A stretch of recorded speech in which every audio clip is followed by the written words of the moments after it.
What's up, guys? It's Blake. Today, we are going to talk about AGS NYC. If you've never heard of AGS, let me tell you, it's App Growth Summit. It takes place all over the world where leaders in the industry, whether it's apps or technology, get together, share on stage or multiple stages what's happening in the mobile app industry and how it's affecting our businesses. I just went and spoke on behalf of Axeptio, which is a consent management platform that helps brands like yours elevate the consent experience and build a content flow. CMP is the new kid on the block for brands to protect privacy, concerns for customers, and create a great experience and transparency for the onboarding of new users. Now, today, I just want to share a few things with you about what I learned, and I'm also going to be doing a blog on this, a recap blog, where you can see some of the insights that I got from other speakers and experts in the industry, as well as any notes or things that I might have noticed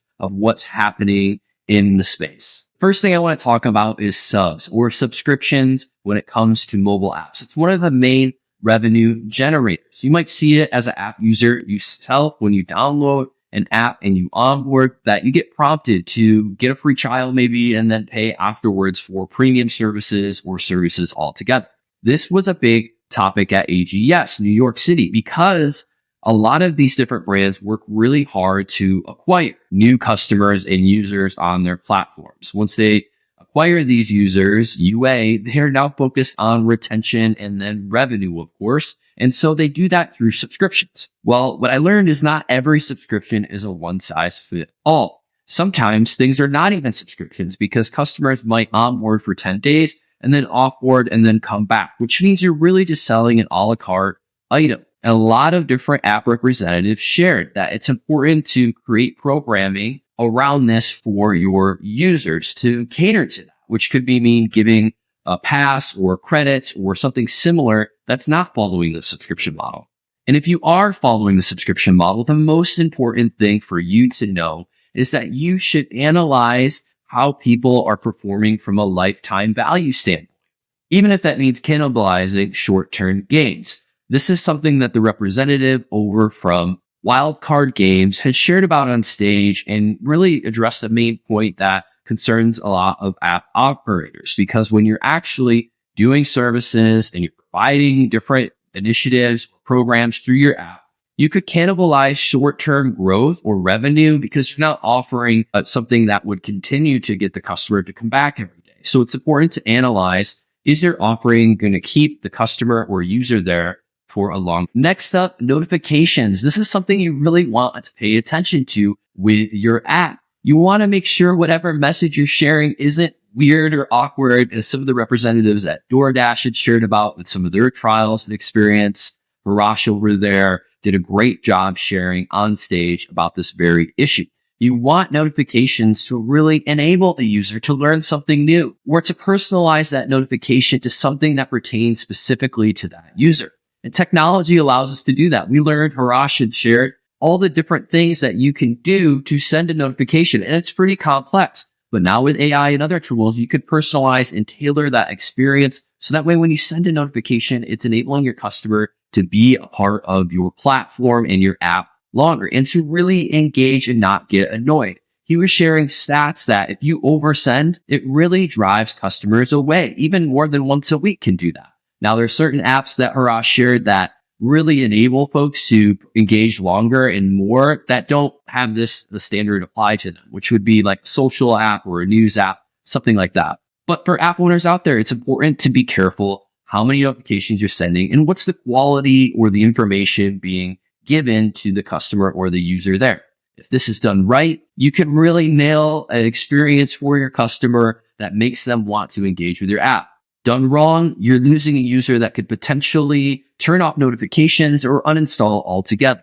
This was a big topic at AGS and will continue to be one for app owners in the space. Next, I want to talk about CMP, Consent Management Platform. This is something I got to share on stage about at AGS New York. And it's really important for app owners to pay attention to because now consent management is a crucial part of the onboarding experience for customers. It shows that you're asking for their approval to use the data It's regulated in over 71% of countries around the globe already, 9% that's being drafted, including the United States, and the rest that are surely on their way or just don't have privacy laws in general. This is so crucial if you are using an app in a different country, even though your app is built in a country that these laws don't yet apply. It does apply to that end user's protections, meaning that if you are a US company and you have users in the EU business areas that are using your app, you will be liable up to a certain percentage of your revenue for not being compliant to GDPR.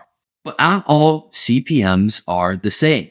Axeptio, the brand I was representing and work with, is one of the top in class because people realize that it has a great transparency. It's easy to install for app owners and operators, and it allows you to update with your UI, UX desires from colors, fonts, languages, and more. And you can really easily create new widgets or prompts that come up on the app or your website in a matter of seconds with duplications and translation AI that's built into the platform. CMPs are the new kids on the block, and it's important that your app has one to protect your users and protect your business from fees and fines. This is only going to increase even here in the United States where I am at. There's been draft legislation that's passed in over 19 states, so it's only going to continue and grow from there. Every new user is a chance for consent so that you provide the best opt-in experience and increase your opt-in rate. Okay, guys, I know you've seen this one before, but community is a major player for the top apps out there.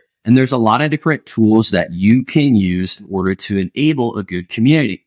Things to think about is having your own feed for your app for communities, using other channels like Discord, Slack, or Facebook groups to drive more attention around your app or your offering ongoing. And we saw this with a company called Dove. If you've not heard of Dove before, it's copy trading, and they've really been doing well and taking off. The founder was at AGS representing their app and sharing about how they're really elevating the experience for traders to be able to communicate to one another and talk about trades. This internal engagement within their app is going to develop and grow over time. They use a third-party tool that just integrates right into their app, so they don't even have to custom build it. I'll tag that tool here as well. And you're able to use all of these different tools, feeds, and community to drive more utility and usability in your app. This helps the customer or the users feel like they're part of something bigger, and it's not as static or stagnant as it might feel if it's just you engaging with the technology. But then you're also engaging with people. It's that social element that drives engagement and helps brand lift, I'm sure, their active users and time spent on the app, and ultimately either buying your services, promoting your app and sharing with others, or building a community that adds value to their lives. This is a huge deal and will continue to be one to drive community engagement on applications. So now, what's next? What does it mean for me as an app owner? Well, I just shared some quick tips and feedback and thoughts from the event, and you can read more in the recap and visiting Axeptio's website. But what I want to tell you is that there's never been a better time to launch an app or to grow an app.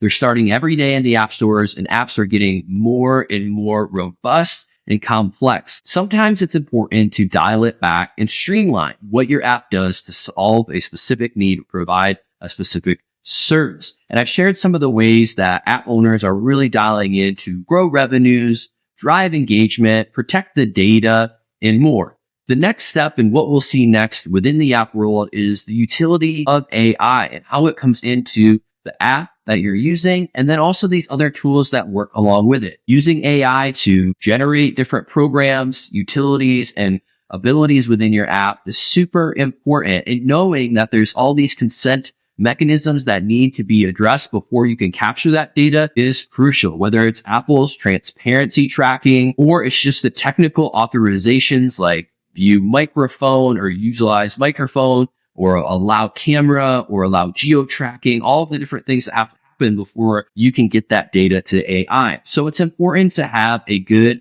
pillar and flow for your consent flow. And when you do that over time, you will be able to build an app that is desirable and easy to use and operates under the modern standards that we're seeing. There was so much that I can't even share everything that I've learned, but here are a few things that I did learn, and I hope they're helpful for you. If you guys have any more questions, shoot me a DM or subscribe to our blog to learn more here at Axeptio.